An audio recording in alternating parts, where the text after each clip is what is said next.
All right, welcome everyone. My name is K. Michael Russell. I am a comic book colorist and digital artist, and welcome to my YouTube channel. So, in the video today, we are going to be talking about facial lighting and rendering, and this is something I get asked about a lot. And I got a few questions after the last video where we talked about rendering angles and things like that. And faces are very, very complex. I've got several lessons in the courses on planes of the face and lighting faces and things like that. But I want to go at least hit some broad strokes and give you guys some ideas here on YouTube of ways that you can practice and ways you can work on it, and some ways to get some reference so that you don't have to try to reinvent the wheel every time that you try to color a face. And so what I've got here, I've got this sketch by Gavin Guidry, and I'll link his Twitter below. We worked on a project together a year or two ago. It's a really cool artist, and this is Superman, in case you didn't know. I'm going to start with looking at some reference material. I've pulled up a couple of things here. Now, and I'll link this in the description as well.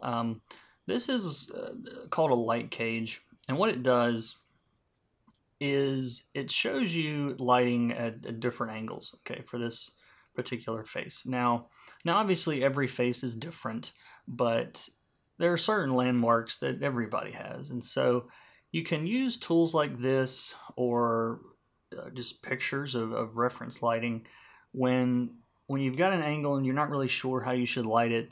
These can be excellent reference material for that. And early on, I didn't use stuff like this enough, and now that I've been doing it for a while, and I realize that reference is something that a lot of artists use a lot, and so there's no reason for us as colorists to be any different there. The other thing that I want to show you is I just went into Google image search, light and shadow face. Okay, very original.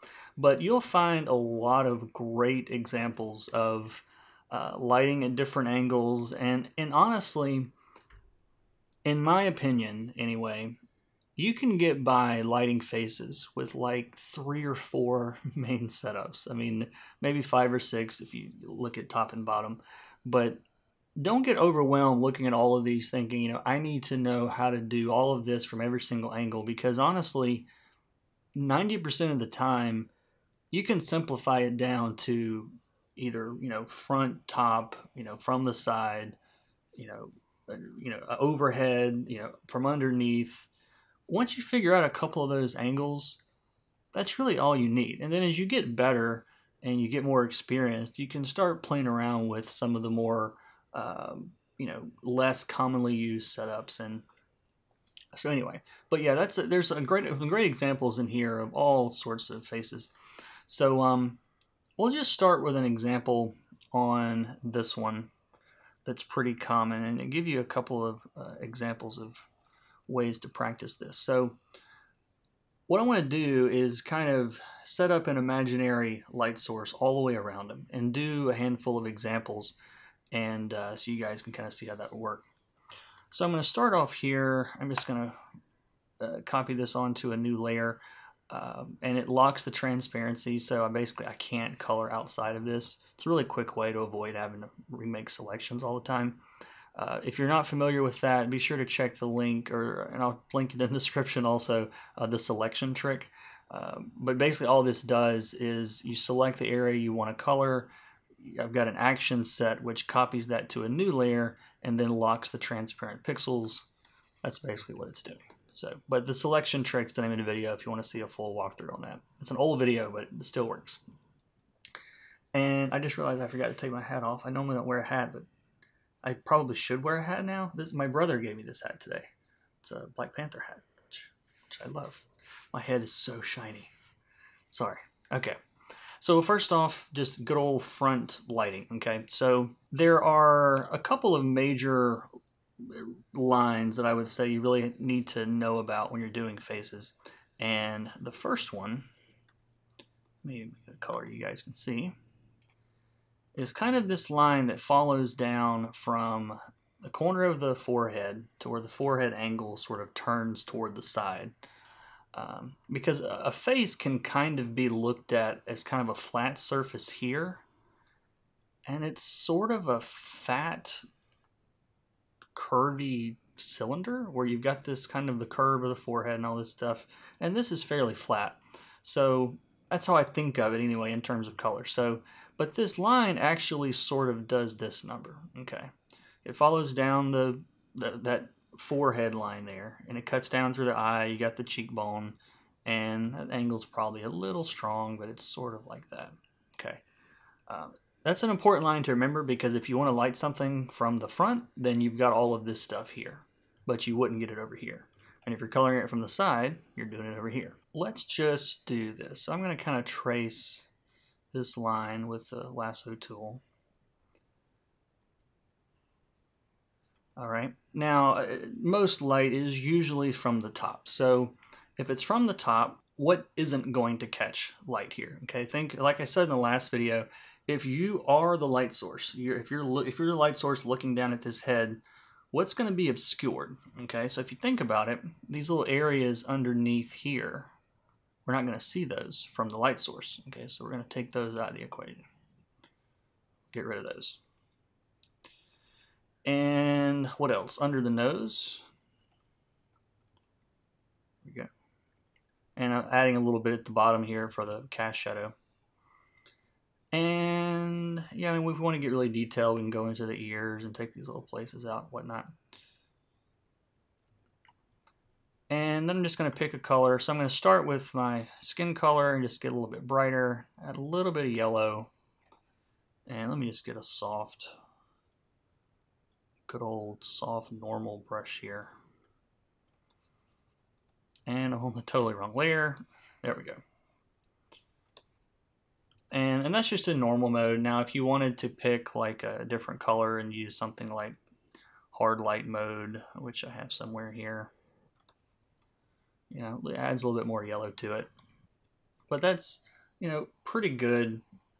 This line here is a little funny looking. So let's get this in here. Whoops. Add that back. There we go. Okay.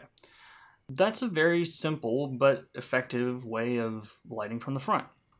Now, if I wanted to light from the side, I'm really going to think, of course, opposite in terms of where that line we drew earlier.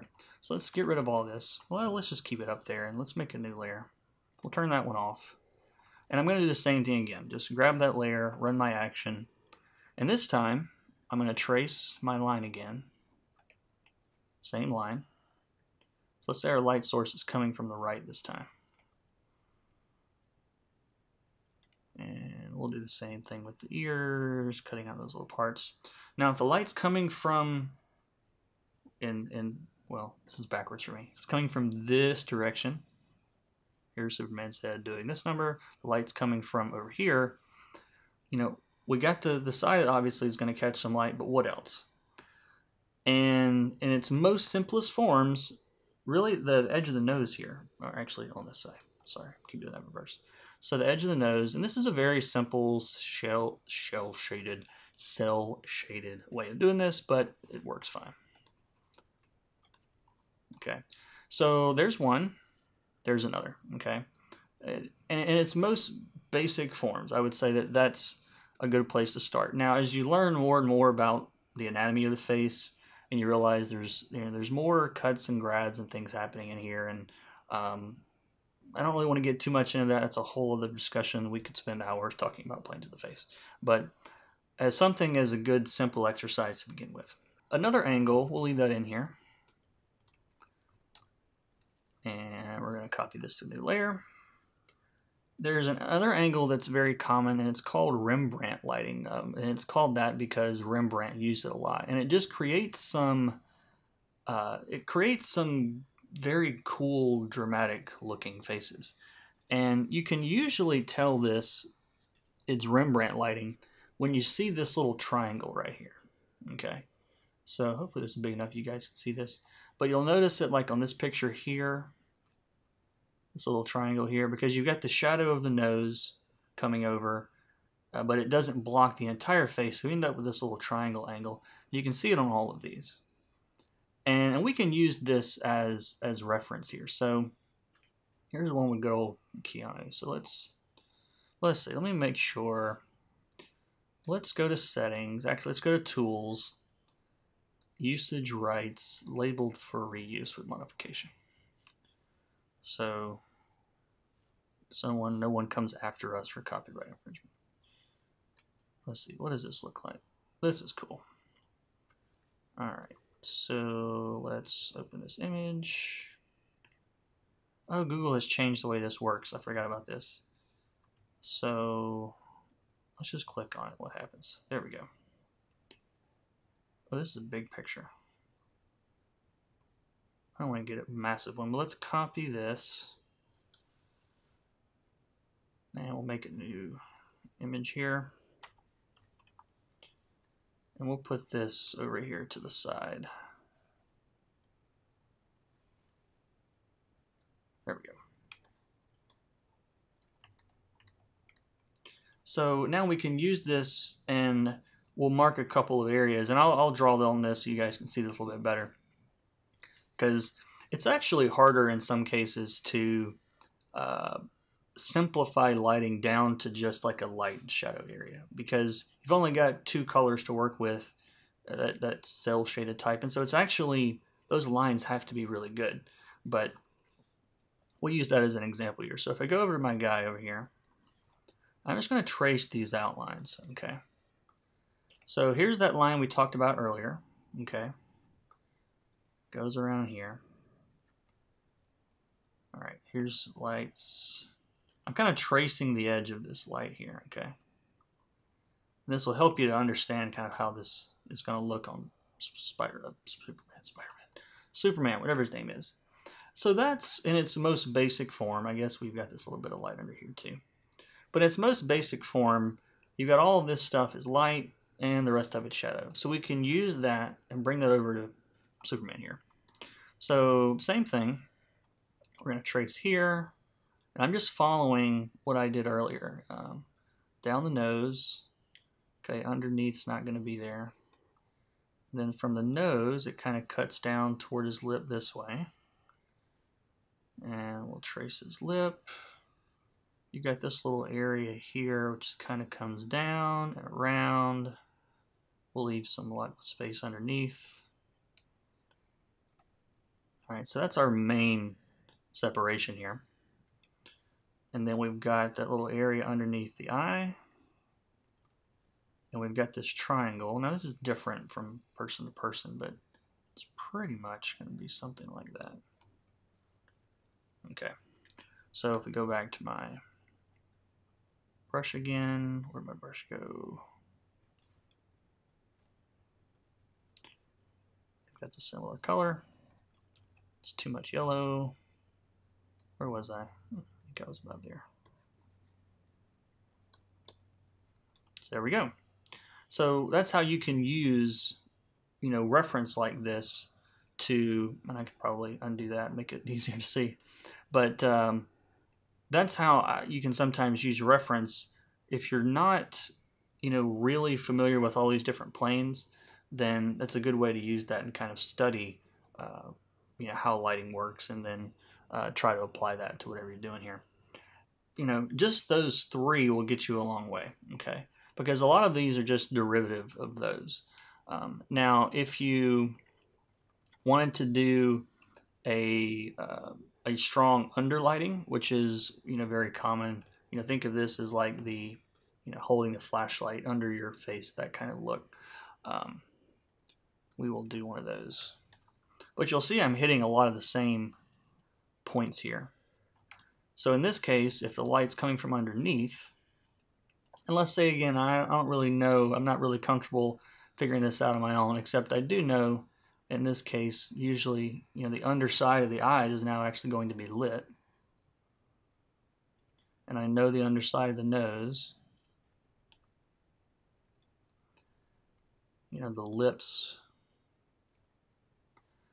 But I bet I can find an example of this. Yep, right here. that he's got these, like, basically just where his cheeks are what's dark here. And so let's see, how's this going to go? Right now I'm just doing light, so it's going to do something like this. This is all in shadow. Something about like that.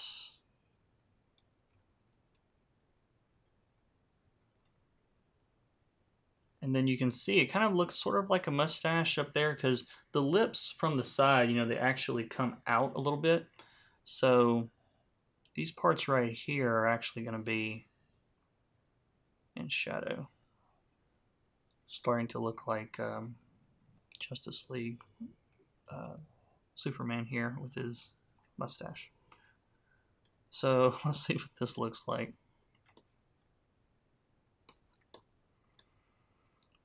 Pretty good. And then basically the opposite. You would have the opposite of this would be the overhead version of the same thing. So that's another example of, you know, using reference lighting and kind of transferring that over to the comic book version.